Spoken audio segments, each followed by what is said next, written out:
back to the channel. I hope you guys are all doing really well. So I don't know if anybody else is experiencing this, but October is just flying by.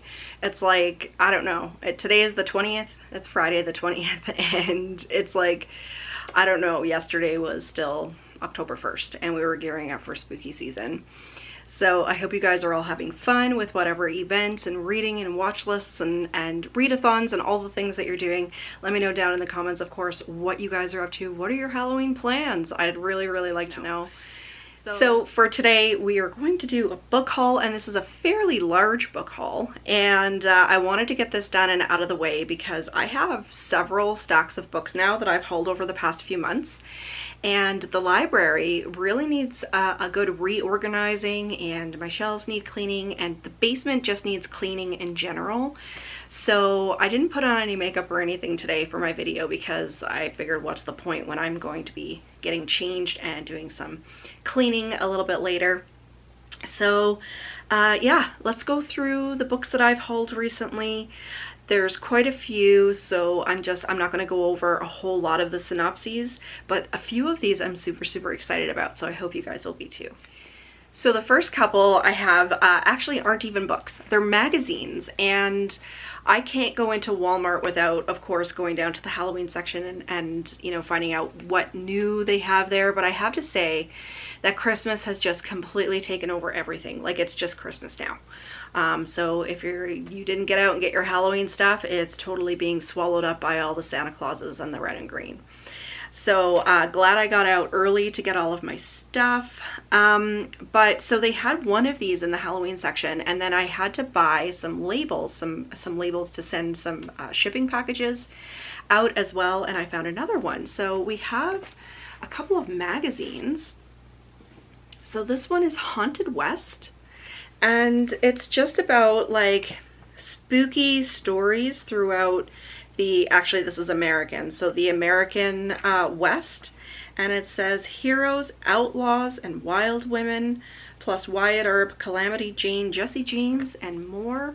So I thought this was super interesting, so I think I might actually give this a read this weekend. I'm really feeling like diving into some short stories and that kind of thing this weekend because I am going to be filming a vlog. So this was really super interesting. So this was like right next to the Halloween section, so I thought that was cool. And then the other one that I got, so this was the one that was over by like the shipping materials and books and stuff. So this is The Story of the Exorcist, the 50th anniversary edition. So this was pretty cool too.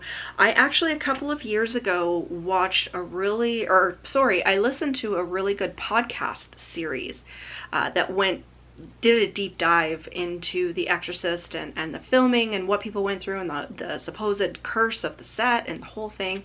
If I can find it, I will leave the name of the podcast down below. But I thought this was super cool. As most of you guys know, if you've been around here for a while, actually I have a whole bunch of new subscribers on the channel, so thank you so much to the new people who decided to hit the subscribe button. But if you didn't know, a few months ago I did a month of religious horror. I'll leave that link down below as well. And I read The Exorcist along with my friend Zach from Shadyside Library, and we both were blown away by it. We just loved it. And for me, you know, big statement, The Exorcist is probably my favorite book of all time. So it was really cool that this showed up at Walmart. And so I grabbed it, and so glad I did. So I'll probably sit down with these magazines and just have a flip through with a cup of coffee over the weekend. So super excited about those. And then sticking with, you know, the nonfiction kind of section of this haul, I did find another one in the Ghost House book series. So this is Ghost Stories of Manitoba, and I don't have any in my collection with Manitoba, so I found this at Value Village.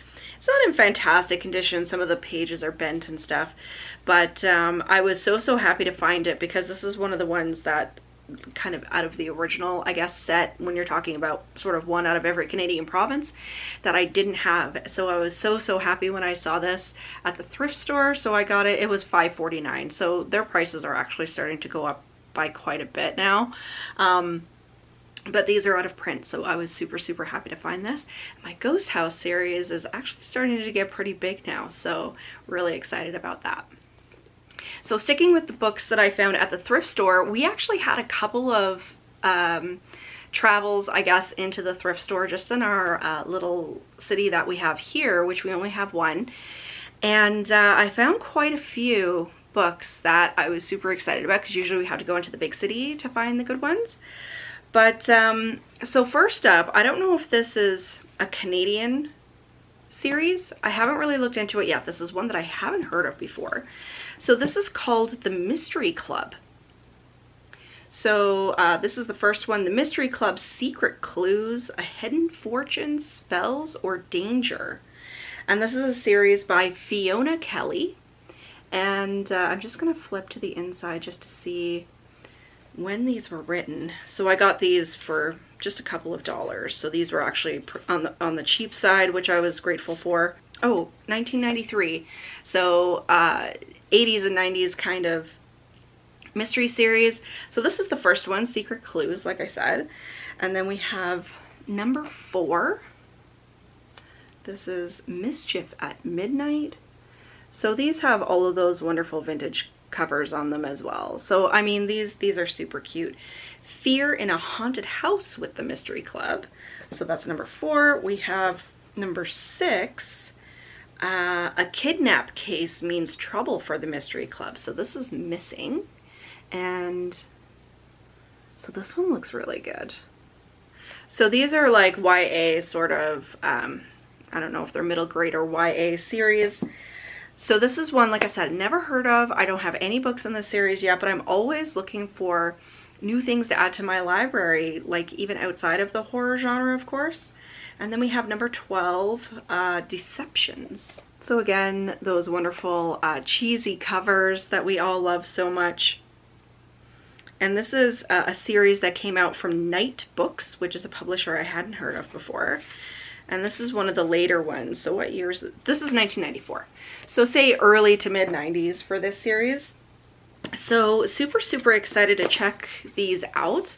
One thing that I have to do, you guys, and I've been putting this off, and it gets me into trouble because then I end up buying duplicates. I really need to get my lists done of all of the books that I have, especially the series, you know, like out of the Babysitters Club or whatever. Sometimes I can recognize pretty quickly when I'm missing one of them, but some of them, like, I'm just not sure. So, and it's actually happened to me that I've looked at my Fear Street series and there's books that I thought I had and I didn't have. So one thing that I have to do is finally get my spreadsheets done of all of the books that I have. And then when I'm going out on the hunt to find these new series, then I'll have it right at my fingertips. And then some random books that we found at the thrift store as well. So I have a Sabrina, and I actually don't have any of the novelizations of Sabrina the Teenage Witch in my collection yet. And so I was super excited to find that. And then we have one out of the Girl Talk series, which my Girl Talk series is actually getting quite big now too. This is number 5. It's All in the Stars. Roses are red, violets are blues. Sabrina's horoscopes are all coming true. So it seems like something that would be perfect for Valentine's Day sort of season. And then the last couple that I have, I don't have very many in the Babysitter's Little Sister series yet. I have most of my Babysitters Club stuff is just from the regular series, but I was super excited to get this one. I remember reading this one as a kid. Karen's Worst Day. This is number 3, and it says up on the corner here, it says somebody was selling it for 25 cents, I guess probably at a garage sale or something. I did not pay 25 cents for this. I wish I did, but I was glad to have it nonetheless. And then this is another mystery series that I don't have any in. This is the McGurk mystery series, and this is number 7. So let me know if you know anything about this series or if you read it when you were growing up. So this is The Case of the Phantom Frog by E.W. Hildick. So this is the first printing from 1980, so this book is even older than I am. So super, super excited to have yet another book in the collection that's the start of a new series. I love it when that happens. And the great thing is this was actually marked fairly expensive, and they gave me a discount at the cashier, so I really appreciated that too. And then I was super excited to find some Buffy books. So I think it was 2 weeks in a row I actually found Buffy books at the thrift store.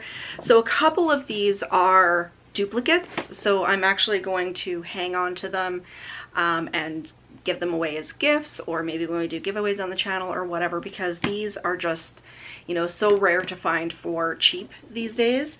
So I do have the Watcher's Guide Volume 3. So this is another situation where I wasn't sure if I had it, and I knew I was just going to hold on to it anyway, so I was glad to get that one. And then this one I don't have. I got it for $6, but it's a fairly chunky one. So this is Bite Me, the Chosen Edition, 7 seasons, 1 book. So I didn't have this one, and it does have the full color imagery in the center of the book, and it's just, it's wonderful. Matt and I are rewatching Buffy right now. It's making me super, super excited. It's the perfect time to watch it. I think it's been about 1.5 years or so since I've watched it, and it was time. And although he complains about watching Buffy, he really enjoys it too. So then I got a couple of the bind-ups. So I got the Buffy the Vampire Slayer Collection Volume 2 and Volume 3. So these are bind-ups of some of the smaller Buffy books. So in Volume 2 we have Halloween Reign, which I'm planning on reading this weekend or next week, Bad Bargain, and After Image. And in this one we have Carnival of Souls, One Thing or Your Mother, and Blooded. So these are beautiful bind-up editions. I love this series, and I also have the smaller books as well.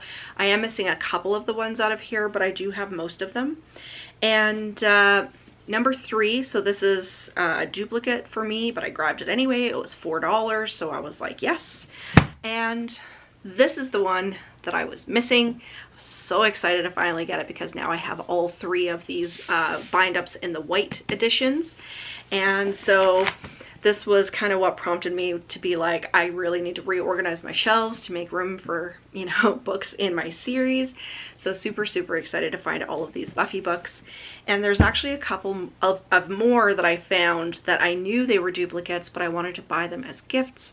So I grabbed those too. And so obviously somebody was getting rid of their Buffy collection, and their loss was my gain. So it worked out for everybody. And moving into some adult, and this is not really in the horror genre, this is more suspense, thriller, mystery, I guess. So this is a new author completely to me. I hadn't heard of her before, hadn't read any of her books, but they looked so, so good, and some of these have beautiful step back cover art. So I have about 8 books by Barbara Michaels. And like I said, not really within the horror genre, but I love like mystery and suspense and that sort of thing. So these are fairly old. I believe all of these are from the 80s. There was, actually this one is 1971. This is a first printing from 1971. And so that is amazing. And these are in fantastic condition. I got them for about $3. And they smell really good. You know, the pages are wonderful. There's no folded pages, so obviously somebody was getting rid of their collection of all of the Barbara Michaels books. There were some that I left on the shelf because they were veering more into romance, but these ones looked really, really good. So this first one is The Crying Child. So these, like I said, are more like mystery sort of series. And then the next one I have is Amy Come Home. And then we have The Walker in Shadows. And this one is not, it's not a die cut cover, but it's wonderfully embossed. And so I'm really excited to jump into some of these. You know, adult horror is, like vintage adult horror is something that I need to start to broaden my horizons in a little bit more. So I'm happy to have these. I love the cover on this one. This is Prince of Darkness. And we have a beautiful kind of witchy sort of scene with the pentacle on the floor. Sorry, this is the pentagram, and the black candles and everything. So this just looks fantastic. I love this. So some of these, like I said, are really, really nice covers, and I love this one too. This is Be Buried in the Rain. So we have a mausoleum on the front here, and like I said, it has the wonderful embossed lettering. Then we have The Gray Beginning. So she seems to have a very vast sort of library. Are all of these from the 70s, I wonder? This one is from 1984, actually. It's a Harper book. And then the last two, so I love this. So this is Smoke and Mirrors. So we have a creepy baby doll in flames on the front. And then when you open it, you get the full image. So wonderful, beautiful die cut cover, and like there's no tears, there's no creases, it's not hanging off, there's no tape on it. So that's fantastic. These were in such good condition. So I snapped these up pretty quick. I think Matt came back around the corner and I had like a whole stack of books in my arms. This was 1990, so this is one of her later ones. And then the last one that I have, this one seemed to veer into the romance a little bit more, but it had this beautiful die cut cover, so I grabbed it anyway. This is Someone in the House. So we have this lady on the front here. Hopefully that's in focus enough for you guys. So you can see this dude in here is having a dream of this lady. So like I said, this one veers more into the romance side of things. So it'll be interesting to see how much romance is actually in this versus like, you know, the suspense and mystery and all of that. So this is 1981. So some adult horror to get up on the shelves because my adult vintage collection is not that big. And so I was super excited to have those for the shelf. So next up we have some Babysitters Club, and some of them I got on Etsy, and some of them I received from a lady that was selling a bunch of books. Like I got a whole bag, like actually I think it was 2 bags full of books for $5, and some of them are unreadable, but I'll go through them all with you. But I read a Babysitters Club mystery last week, I think, and it was so cute. So I'll go over that in my wrap up that I do at the end of October. But I was really excited to have some more Babysitters Club that I was missing. So we have another Babysitter's Little Sister. So unfortunately, actually I got this one at the thrift store, it looks like. So this one unfortunately has a barcode on the front, and it looks like it's laminated right into the book. So this is number 8, Karen's Haircut, and Karen gets a horrible, horrible mullet. I mean, it looks like it's right out of the 80s. And on the back here it says The New Karen, and so that was super cute. And then I was really happy to find this one actually. So this came in that set of books that I got from this lady. So this is Christie's Big Day, number 6 out of the Babysitters Club series. And I do own this book, but it's in really, really terrible condition. So I got this one just, you know, like for pennies to replace it. So I was super happy to have that. And then we have a couple out that are later in the Babysitters Club series. So this is number 61, Jessie and the Awful Secret. So this is one that I don't have in my series, and by the time it got up into these higher numbers, I had already moved on from the Babysitters Club, so I haven't read that one before. And then we have, so this is in the alternate covers with the girls on the side here. So this is number 99, Stacy's Broken Heart. Will Stacy and Robert be together forever? Doesn't sound like it. So really happy to have some later in the series books, because I think I'm only up into the 60s, and I think I have one that's up into like the 100s. So I'm definitely missing a whole bunch later on in the series, so I was happy to have those. And then I have a whole bunch of the Babysitters Club mysteries. So of course, like any of the series from the 80s and 90s, it has the super specials, and then it has like these spin-off kind of series as well. So I really enjoyed the Babysitters Club mysteries when I was growing up. And I remember this one. This is mystery number 6, The Mystery at Claudia's House. Dawn's house may have a ghost, but Claudia's house has a mystery. So I got that one. We have mystery number 13, Mary Ann and the Library Mystery.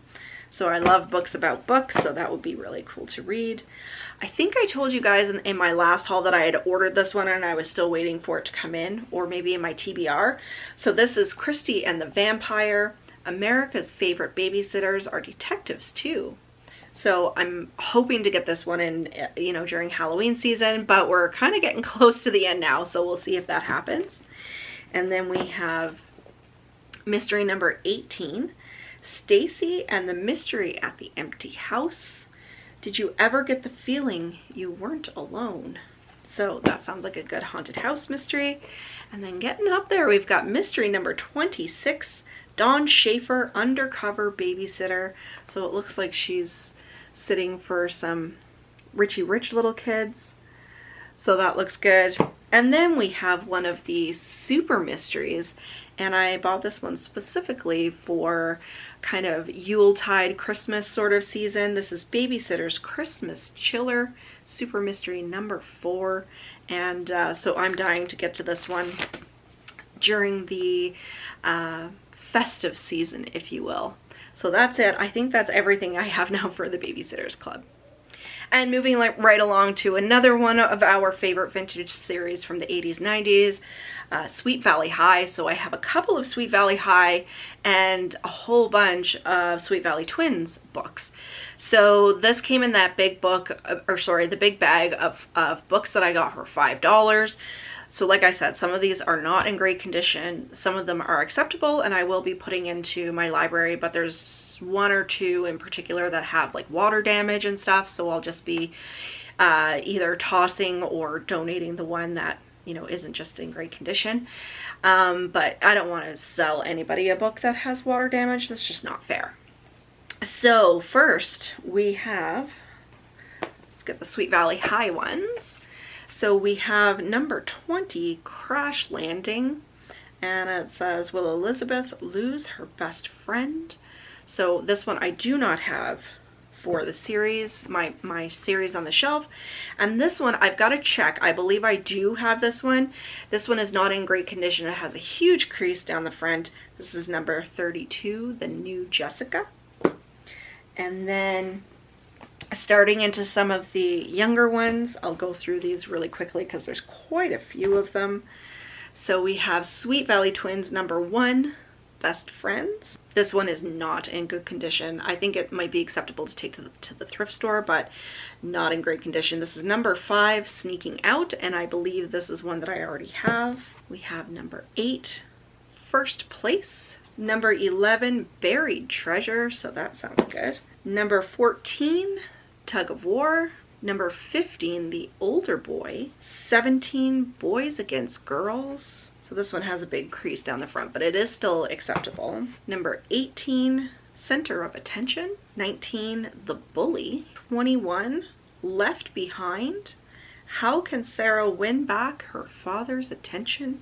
This one is not in good condition at all, actually. Number 24, Jumping to Conclusions. 26, Taking Charge. Number 43, so we're starting to get up there now, Elizabeth's First Kiss. Elizabeth is in love. And number 45, Lucy Takes the Reins. So I'm definitely going to have to make more room for the Sweet Valley Twins shelf. And then I think we're getting into some super chillers here. So we have super chiller number 3, The Carnival Ghost. Oh, this is one of the Sweet Valley Twins and Friends, The Gossip War. Another Sweet Valley Twins and Friends, a super edition, The Unicorns Go Hawaiian. It's the Trip of a Lifetime. And then we have a Sweet Valley Twins and Friends, The Curse of the Golden Heart. This is number 6. Sweet Valley Twins and Friends, Lila's Music Video. This is number 73, and it looks like someone was selling this for $1.25. I ended up getting it for cheaper than that, so that's good. This one is probably the one that's in the worst condition. This is Sweet Valley Twins. The Twins Hit Hollywood, it looks like. So it's got a corner missing, it's water damaged, it looks like it fell in a pool or maybe a bathtub, which, you know, it was cherished at some point, but I think I'm going to have to get rid of that one. And then this is a duplicate of mine actually, so I can bring this back to the thrift store. This is the Ghost in the Graveyard. So I actually have this one on my pile of possibilities for October as well. And my copy that I have already is in much better condition. So I'll bring this one back to the thrift store, which is totally fine. And then she had books in here from a super cheesy series. This is the Sweet Dreams series. But the covers are so good. You guys are gonna love these covers. So let me go through these quickly. We have P.S. I Love You. And these are actually, there's a lot in here from that Sweet Dreams series, but there's a few more Francine Pascal books. So this is the Caitlin series. So this is number 1 in the Promise trilogy, Tender Promises. So obviously these are YA romances. We have Caitlin number two, Love Lost.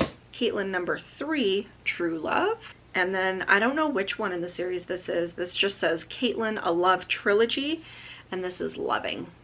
I really like this one too. This is California Girl. So we have, looks like a competitive swimmer here. Back to the Sweet Dreams series. This is Cover Girl. So wonderfully cheesy. I mean, just look at her outfit. Isn't that fantastic? So this is number 8. This is number 9 out of the Sweet Dreams series. And then we have number 10, Love Match. Number 22, Secret Identity. Love this cover. I gotta show you guys a close-up of this one. Number 23, Falling in Love Again. Just look at that outfit. Oh my goodness. Just poofy poofy. And then we have number 33. This is Dear Amanda. And I mean, just the 90s hairstyles, the 80s and 90s hairstyles on the covers of these books. So fantastic. It looks like a Sears catalog, seriously. Like, this really does look like a Sears catalog. This is Second Chances out of the Sweet Dreams series, number 94. And then, last but not least out of that stack is number 7, Green Eyes. So again, wonderful 90s bob here. So that was actually a lot of fun to open up that package because I had no idea what was going to be in it. She just said it was vintage books, a bag of vintage books for $5, and she had a picture basically of like the top of the stack. So that was a lot of fun to get, and I'm super excited to have all of those. So one more stack to go and then we're done with this haul. So of course I saved the best for last and the ones that we always look forward to. So this is actually a holy grail for my collection. It is the novelization of the original Buffy the Vampire Slayer movie. So of course we have Buffy and Pike on here. Isn't that amazing? And Lothos down here with his violin. The original movie will always hold a special place in my heart, and to get this novelization finally for the shelves is fantastic. It's going to go in a place of honor, and this one came in really good condition for just a couple of dollars. I believe I paid like $6 off eBay for this, and that included the shipping.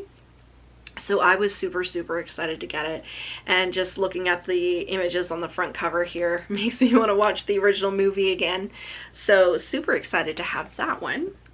And then we got a couple out of some series that I don't have started yet. I really would like to start them, but these are series that are a little bit more rare, and it's hard to find books that are like decently priced.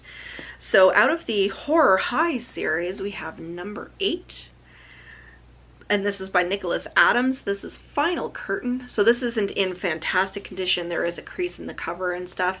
And it's a little bit worn on the edge, but I did get this for a really good price on Etsy, and so I grabbed this. I love the cover too. The pink and the blue really stick out, so it looks like this has something to do with a play with a, you know, obviously a murder or a mystery behind it.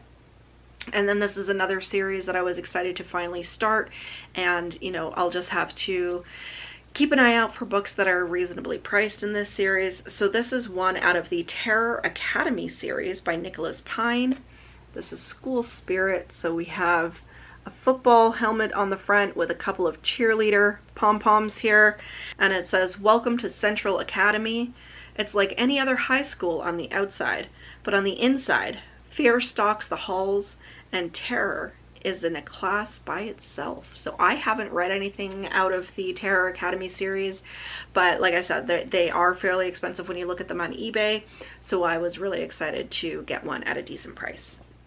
Then out of the Nightmare Hall series, which was one of my favorites growing up, this is number 26, Revenge by Diane Ho, and this was after they stopped die cutting the covers. I hated it when they did that because those die cut covers were one of the things that I loved about this series growing up, but I was excited to find this one at a decent price too. And if you don't know anything about the Nightmare Hall series, it is a spin-off of the original Point horror books, and it's something that I loved growing up. So I don't think I read this one. It doesn't look familiar, but I'm super excited to have it for my collection now.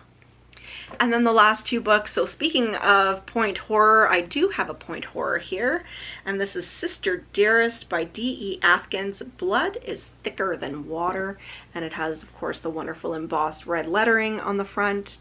I love the covers of the original Point books, and it says in the back here, the only good sister is a dead sister. So I haven't read this one before. It's super tiny, like it's even thinner than the majority of the Point horror books, so really excited to have that one. And my Point horror is behind me here, so I'll have to make room for this one too. And then last but not least is one that I was desperately looking for my Fear Street collection. This is The Knife, and it says, in this hospital, people are dying to get out. And this is one that I've been having trouble finding for my collection, and this one is in really, really good condition. It does have a book plate on the inside with Garfield, which I thought was really cool. You know, it's kind of unfortunate that's there, but at the same time, it just shows that the book has history, right? So this is not a first printing. This is the 6th printing from January of 1992, but I've been on the lookout for a long time for this book at a decent price, and I'm super, super happy that I finally got one. So there you guys go. I have a mess of books that have to be put away on the shelves. So thank you so much for joining me to go through all of these. Let me know if you read any of these series when you guys were growing up. What was your favorite? Have you read any of the Sweet Dreams or that Mystery Club series? I'd really, really like to know. But thank you so much for joining me today. If you liked the video, please give it a thumbs up. Leave me a question or a comment down below because you know I love chatting with you guys. But until next time, stay spooky, everybody. Bye.